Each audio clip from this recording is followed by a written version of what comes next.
Well, howdy, pards, and welcome to Coyote Calhoon's RPG Roundup. Today we're sniffing out Dragon Age Awakening or Origins or hell, I'm not sure what the difference is.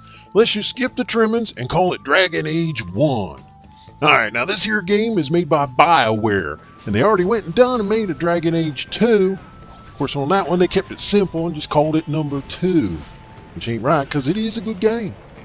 I hear they're working on a third one now too. They call that one Inquisition. Based on the storyline of the first two, I bet a handful of tokens from the Pern Kitten that the mages are sick of being whipped like a rented mule and start raising a ruckus. Never really cared much for those Templars, always acting like the sun rises just to hear them crow. He's no good if you ask me. Anywho, shoot, I'm so far off the trail I just tripped over the horizon. Now in Dragon Age 1, you can be a man or a woman, which is good, cause you know I like watching the ladies tear things up. This game here even offers up the option of being a dwarf or an elf. Now elf women, well, they have an appeal, though they's a bit skinny for me and the pointy ears are a bit distracting. But dwarf women, hey yo, they's uglier than roadkill. Now your customization options are pretty good. You got some presets to get you going on the head.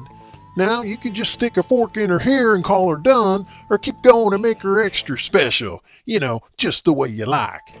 Now you can adjust your character 6 ways to Sunday, changing her skin, her hair, her pretty little eyes, her big pouty mouth. Hell, you can even change her neck and her ears. Now they let you pick out a voice, but she really don't talk during parley. It just uses that voice when she's fighting and stuff. Oh, and I mentioned you can be a dude too. Well, yeah, they pretty much the same stuff over there too. Alright, you got your standard classes, a mage, a light fighter, and a heavy fighter. They split up the weapons and stuff based on your class. Now in the game, you can be a few different armors and such, but it's kind of an all or nothing sort of deal. There ain't really a whole lot of mixing and matching going on. You got your armor and your helmet and your gloves and your boots. Well, actually, I guess that ain't so bad for your main character. Now, along the way, you do meet up with some folks you can have join your posse. You have a couple of main ones that you can't get rid of, but some of them you can just outright kill them or tell them to go boil their shirts. Now, you can only ride in a posse of 4. You just let the other hands hang out at the camp. You can switch them out however you like, but you is definitely the posse leader. You have to provide their armor and weapons and such for all your posse members. And some of them have their own special armor and weapons, and you can't give it to anybody else. It's just theirs and theirs alone. They don't share. Oh, and fellas, this game has got the hottest side boob of any game you ever want to see. There's this witch Morrigan. You meet her early in the game, and way, she's got a rack on her that'll pop the corn right off your cob. Did you assume I spawned from a log? A thieving, weird talking log, perhaps? Not all in the wilds are monsters. Flowers grow as well as toads. If you wish, I will take you to my mother. 'Tis not far from here, and you may ask her for your papers if you like. We should get those treaties, but I dislike this Morrigan's sudden appearance. It's too convenient. Why not? I do not meet many people here. Are you all so mistrustful? She'll put us all in the pot, she will. Just you watch. If the pot's warmer than this forest, it'd be a nice change. Follow me then, if it pleases you.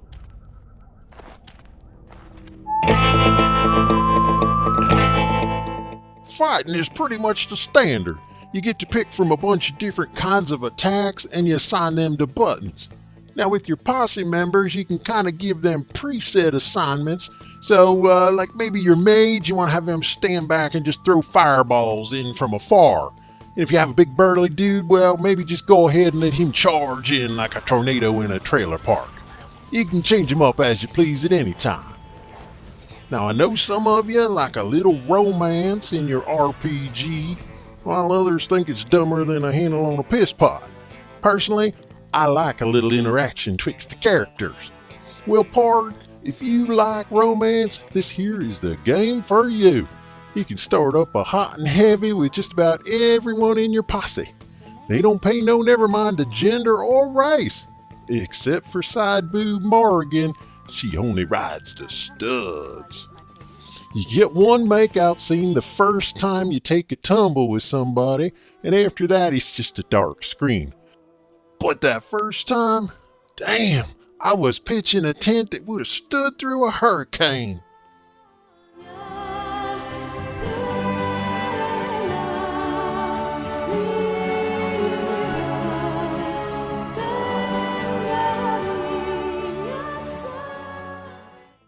Aside from the romance, there really is a wagon load of character development in the game.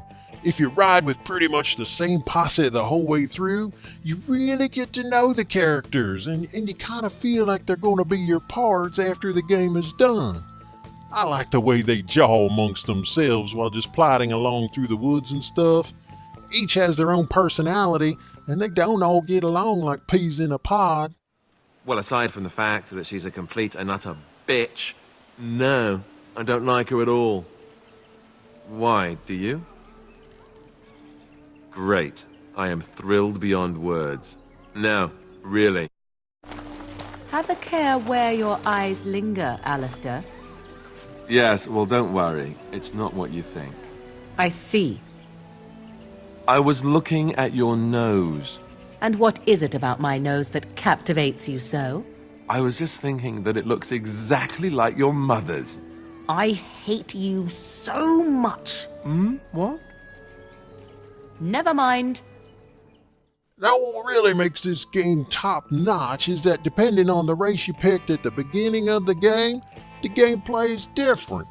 You have like 6 different beginnings to the game, and throughout the game, the interactions and quests and stuff change based on who and what you are. It's almost like 6 games in one. Even though the game ends when you complete your final quest, you can still go back and play through it again as a different character and have a similar but still different experience. Your main quest is pretty easy to follow, and you navigate around through the world via map, so it ain't free range like some of your other games. A word of caution though, some of the quests are as painful as a long ride on a thin saddle. They just go on forever without end. Now you get your choice of parlay when you interact with folks in the game, so that gives you some wiggle room to make your character as nice or as mean or as sassy or downright belligerent as you want. Throughout the whole game, there's a sack full of choices you have to make. You know, whose side to pick, whether to help somebody or just kill them. The decisions ain't just whimsy either. They really change the way the game goes and how it turns out in the end. And I will never do it. Ha! You see? We must kill them all! See? They turn on you as quickly. Do what you have come here to do, Grey Warden, or get out of my way. We're standing for what's right here, no matter what. Then you die with them. All of you will suffer as you deserve. Now you achievement whores out there, they offer achievements for each of the choices, so you're in for quite an adventure if you plan to get them all. Oh hey, just between you and me and the fence post, save your game before you make a choice. When you hear the little bleep bloop, go ahead and reload and pick a different choice, and you get to hear that bleep bloop again. That's one free one from your old pard Coyote Calhoun. I found this game to be fun. The coolest parts was playing around with the emotions of all the posse members. They would get jealous and romantic and mean or whatever. They interact with your character in kind. It wasn't like them other games where they treat your character the same no matter what you do.